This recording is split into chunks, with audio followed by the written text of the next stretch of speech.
ফ্রান্সের যেসব প্রোডাক্ট রয়েছে সেসব প্রোডাক্ট বর্জন করার হুকুম কি? কারণ তারা নবী করিম সাল্লাল্লাহু আলাইহি ওয়াসাল্লাম অবমাননা করেছে।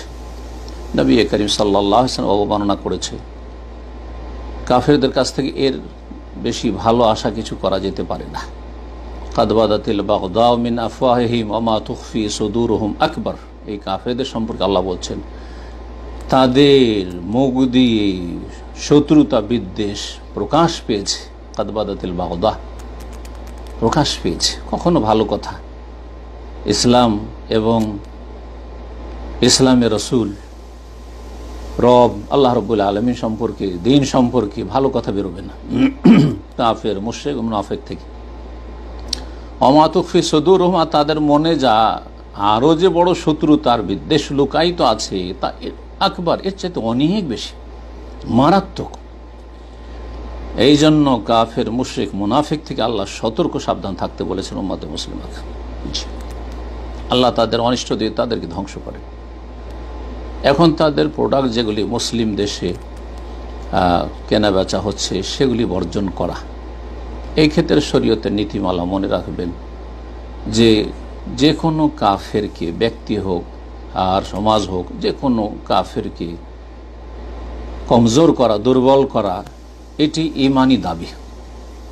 সে আর্থিকভাবে দুর্বল করা হোক, আর সেটা রাজনৈতিকভাবে দুর্বল করা হোক, আর সেটা সামাজিকভাবে দুর্বল করা হোক, যে কোনোভাবে আল্লাহর দুশমনদেরকে কমজোর করা, দুর্বল করা, এটা ঈমানি দাবি প্রত্যেক মুমিন মুসলিমের ঈমানের।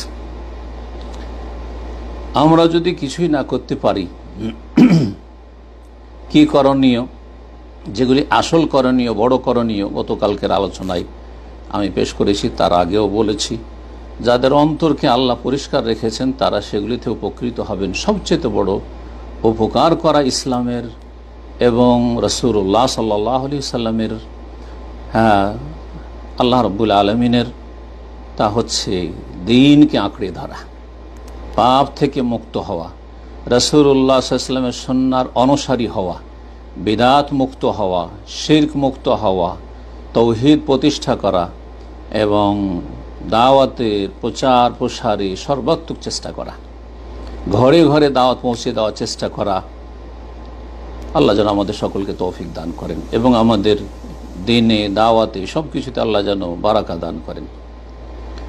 আর্থিক দিক থেকে কমজোর করা এটি ঈমানি দাবি। সুতরাং যদি দেখা যায় যে আমরা তাদের এই পণ্যগুলি বর্জন করে আর্থিক দিক থেকে তাদেরকে দুর্বল করতে পারবো, আর তারা হচ্ছে পয়সার গোলাম, আব্দুদ্দিনার আব্দুদ্দিনহার, পয়সা ছাড়া আর কিছুই তাদের লক্ষ্য উদ্দেশ্য নেই, আর পাবেও না কিছু, মরে গেলে জাহান্নাম ছাড়া আর কিছুই পাবে না। জি, সুতরাং তাদের কমজোর করা আমাদের জন্য আবশ্যক।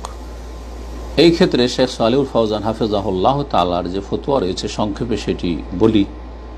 যদি সরকার, মুসলিম সরকার, মুসলিম দেশে বসবাস করেন আর মুসলিম সরকার নির্দেশ দিচ্ছে যে তাদের পণ্যগুলি বর্জন করুন, তাহলে তার বাস্তবায়ন করা ফরজ। তখন ফরজ হয়ে যায়, তখন আর আমাদের স্বাধীনতা থাকে না, কারণ এটি হচ্ছে আমাদের ঈমানি দাবি, আর তার সাথে সাথে সরকার নির্দেশ দিয়েছে। সুতরাং মুসলিম সরকারের বৈধ কাজে আনুগত্য করা ফরজ। সুতরাং আমাদের জন্য ফরজ, ওয়াজিব হচ্ছে তাদের পণ্যগুলি বর্জন করা। সেটা ব্যক্তি পর্যায়ে বর্জন করার চাইতে অনেক বেশি গুরুত্ব রাখে সেটা রাষ্ট্রীয় পর্যায়ে।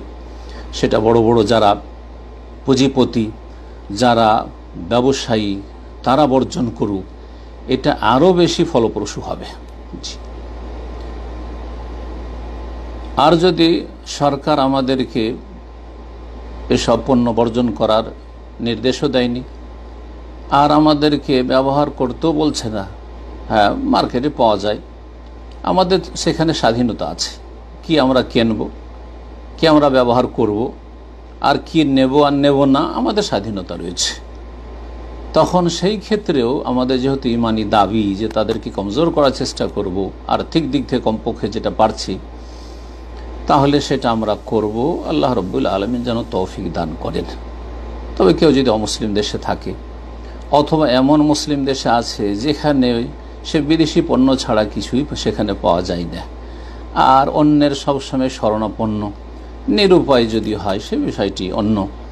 আরেকটি কথা আপনাদেরকে মনে রাখি, শুধু এই রকমের পরিস্থিতি নয়, ইমানি দাবি হচ্ছে সব সময় আপনি একটু সজাগ থাকবেন। আমি আলহামদুলিল্লাহ, আমি মার্কেটে যদি দেখি যে একটি কোনো জিনিস আমার প্রয়োজন রয়েছে আর সেটা মুসলিম দেশের প্রোডাক্ট পাচ্ছি, এটা আজকে থেকে না, আজকে থেকে 25 বছর আগে থেকে আমি এই কাজ করি আলহামদুলিল্লাহ।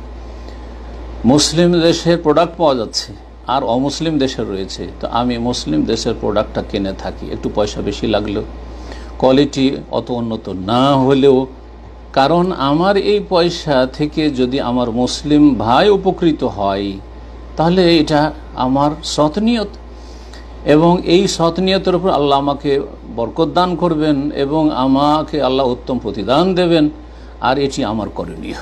জি, আল মুসলিম আকুল মুসলিম, মুসলিম মুসলিমের ভাই। এইরকম মন মানসিকতা সবসময় থাকতে হবে, সবসময় থাকতে হবে। আল্লাহ রাব্বুল আলামিন যেন তৌফিক দান করেন।